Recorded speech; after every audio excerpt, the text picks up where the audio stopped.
અમરેલી જિલ્લાના દિગ્ગજ નેતા ઇફકોના ચેરમેન દિલીપ સંઘાણીના એક ટ્વીટથી અમરેલી જિલ્લાનું રાજકારણ ખૂબ ગરમ થઈ ગયું છે। આ જે ટ્વીટ વાયરલ થઈ છે તેને લઈને કોંગ્રેસના નેતા પ્રતાપ દુધાતની પણ પ્રતિક્રિયા સામે આવી છે, પરંતુ તેમણે ટ્વીટને લઈને નહીં પણ ખેડૂતોના મુદ્દે વાત કરવાની વાત કરી છે। શું કહી રહ્યા છે પ્રતાપ દુધાત, વિગતે વાત કરીએ। વૈષ્ણવજન તો તેને કહીએ જે પીડ પરાઈ જાનાને રે। નમસ્કાર દર્શક મિત્રો, નવજીવન ન્યૂઝમાં આપનું સ્વાગત છે। હું છું ફૈઝાન।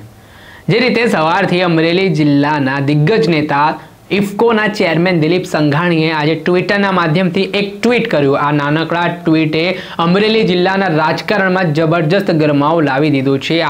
આ કારણે અનેક પ્રકારના તર્ક વિતર્ક જોવા મળી રહ્યા છે।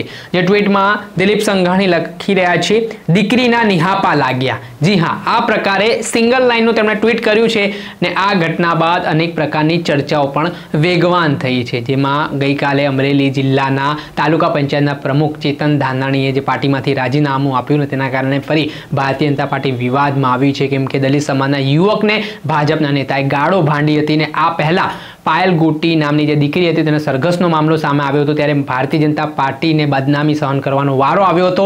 ત્યારે જે સ્થિતિનું નિર્માણ થયું છે ને હવે ભાજપના દિગ્ગજ નેતાઓ ટ્વીટ કરી રહ્યા છે, તેના કારણે રાજકારણ ગરમાયું છે। આને લઈને કોંગ્રેસના નેતા પ્રતાપ દુધાતને જ્યારે આ મામલે પ્રશ્ન કરવામાં આવ્યો ત્યારે આ બાબતે તેમણે પ્રતિક્રિયા આપતા કહ્યું, જે રીતે ભાજપના નેતાએ ટ્વીટ કરી છે તેમને જાણકારી મળી છે, પણ તેમણે કહ્યું છે કે આ મુદ્દે મારે કાંઈ નથી કહેવું, ખેડૂતોનો મુખ્ય મુદ્દો છે એના ઉપર ચર્ચા કરવી છે। તેમણે ટ્વીટનો ઉલ્લેખ કરતા કહ્યું કે એક દીકરીની હાય લાગી છે, ભૂતકાળમાં કોઈ બનાવ જિલ્લામાં બન્યો હશે એ બારામાં ટ્વીટ થયું હશે તેવી વાત તેમના દ્વારા કરવામાં આવી છે। તેમણે વધુમાં કહેતા કહ્યું કે આ ટ્વીટ કરતા આજે કેટલી બહેન દીકરીઓ ખેતરમાં કામ કરે છે અને ટ્વીટ સાથે એટલે જોડી રહ્યું છું કે ટાઢ તડકા ચોમાસામાં માતા બહેનો પરસેવો પાડે ત્યારે એના હાથમાં આવેલું કોડિયો છૂંટવાઈ જાય છે।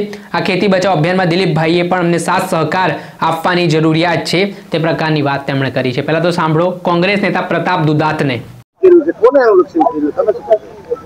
ટ્વીટની મને હમણાં જાણકારી મળે એ બારામાં મારે વધારે કઈ કહેવાનું નથી। મારો મુખ્ય મુદ્દો આજની તારીખમાં ખેડૂતોનો છે। ટ્વીટ કરતા પણ આ મુદ્દો મોટો ખેડૂતોનો છે।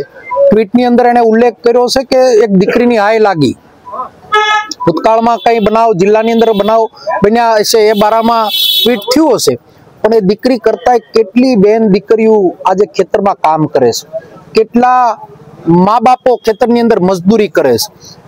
એ ટ્વીટની સાથે આ વાતને એટલા માટે જોડી રહ્યો કે કેટલા ટાઢ તડકા ચોમાસામાં માતા બહેનો એ ખેતીની અંદર પોતાનો પરસેવો પાડે ને એના હાથમાં આવેલો મોંમાં આવેલો કોળિયો જતો રહ્યો, ત્યારે આ ખેતી બચાવો અભિયાનમાં દિલીપભાઈ પણ અમને સહકાર આપે એવી અમે વિનંતી કરીએ અને અપેક્ષા રાખીશ કે અમને સહકાર આપશે। આજે ફી ભરવાના પૈસા નથી, વેકેશન ખુલ્યું છે, હમણાં એક બાપા મારી પાસે આવીને રડવા લાગ્યા કે મારી દીકરીને મારે ભણાવી, હું કોઈને કહી નથી શકતો, મારે ફી ભરવી છે।